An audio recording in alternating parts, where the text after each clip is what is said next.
perolehan suara kedua capres ini ya Pak ya. Kita akan melihat secara nasional terlebih dahulu ini.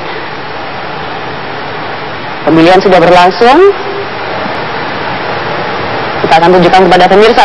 Ini Pak petanya. Ini dari peta ini apa yang Bapak bisa jelaskan kepada masyarakat Pak? Ya baik Mbak Dini. Kita dari Puskaptir telah melakukan quick count sejak jam 7 pagi sudah. Kita ada di 1.250 TPS di seluruh Indonesia, 33 provinsi dan di 155 kabupaten kota. Sejak pagi kita sudah menyebar relawan untuk mencatat hasil perhitungan setiap TPS.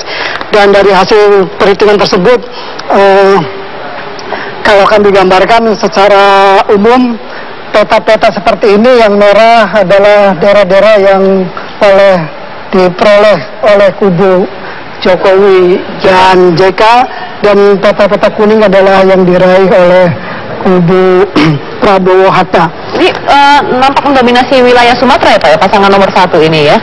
Nomor 1 secara keseluruhan unggul, hanya beberapa wilayah seperti Jawa Barat, Banten, terus Kalimantan Barat, Sulawesi sebagian, dan yang paling dominan adalah di Papua untuk dominasi pasangan urut nomor 2. Sedangkan untuk pasangan Prabowo Hatta yang paling dominan adalah daerah Sumatera, mulai Aceh, Sumatera Utara, Sumatera Barat, Sumatera Selatan dominan, dan sebagian Kalimantan selain Kalimantan Barat.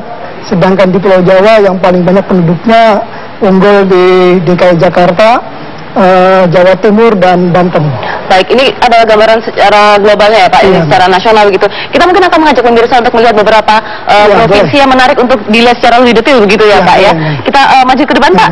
Nanti saya akan juga menyapa para capres dan cawapres yang sudah hadir di studio begitu ya Pak ya. Kita akan terlebih dahulu melihat bagaimana ini di DKI Jakarta. Ini menarik untuk kita lihat apa yang terjadi di DKI Jakarta, karena tentunya ini sebagai ibu kota negara dan ini daerah yang sangat diperbutkan begitu Pak suaranya kan. Kita akan lihat ini para capres sudah hadir begitu, kita akan lihat bagaimana perolehan suara mereka bisa di DKI Jakarta.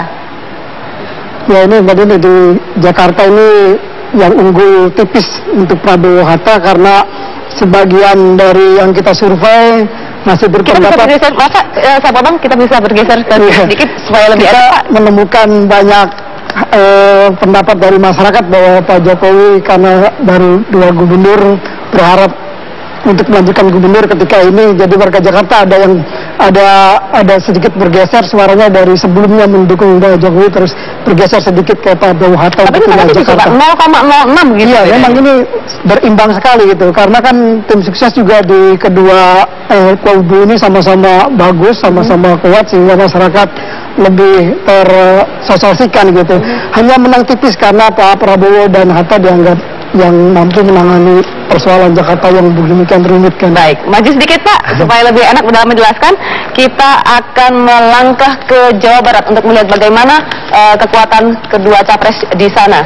Nah iya, sebenarnya Jawa Barat ini yang kita prediksi sejak awal sebenarnya kubu pasangan nomor 1 lebih unggul, tapi ternyata di hari-hari terakhir mengalami perubahan yang signifikan sehingga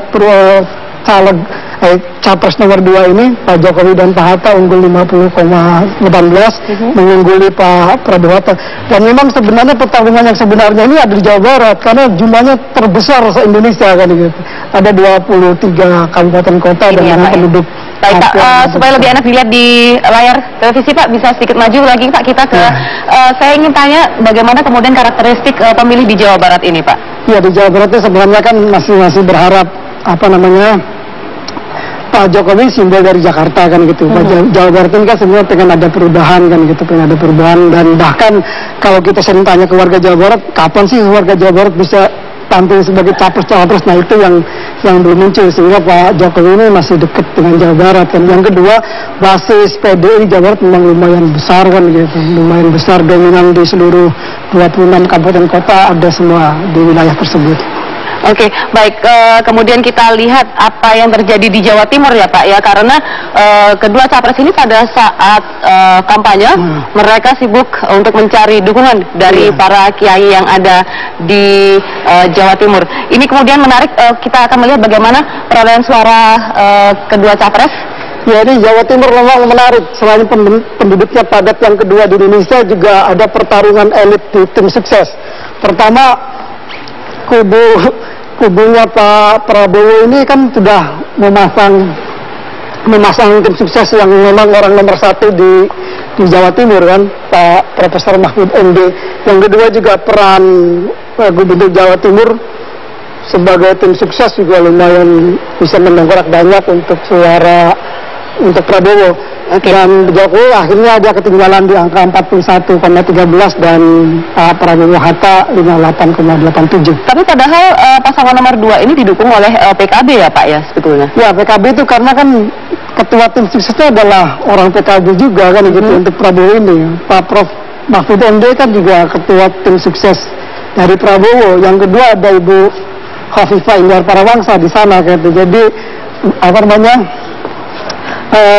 Tim-tim inti dari kalangan NU yang berbasis Jawa Timur itu ada di kubunya Prabowo Hatta kan gitu, sehingga mereka lebih memilih untuk ikut Mahfud MD begitu ya, daripada mendengar suara partai begitu ya, Pak betul, lebih kuat figurnya ketimbang partainya. Baik, kalau begitu terima kasih penjelasannya yang singkat namun sangat jelas Pak Makmun. Tapi dari secara keseluruhan bisa saya katakan ini perolehan suaranya masih sangat imbang begitu ya Pak ya? Sebenarnya sih karena kita margin error kita kan 1%, jadi antara yang unggul suara tertinggi dan yang terendah itu kecil untuk disebut sebagai pemenang. Dan dalam teori survei tidak ada istilah menang atau kalah.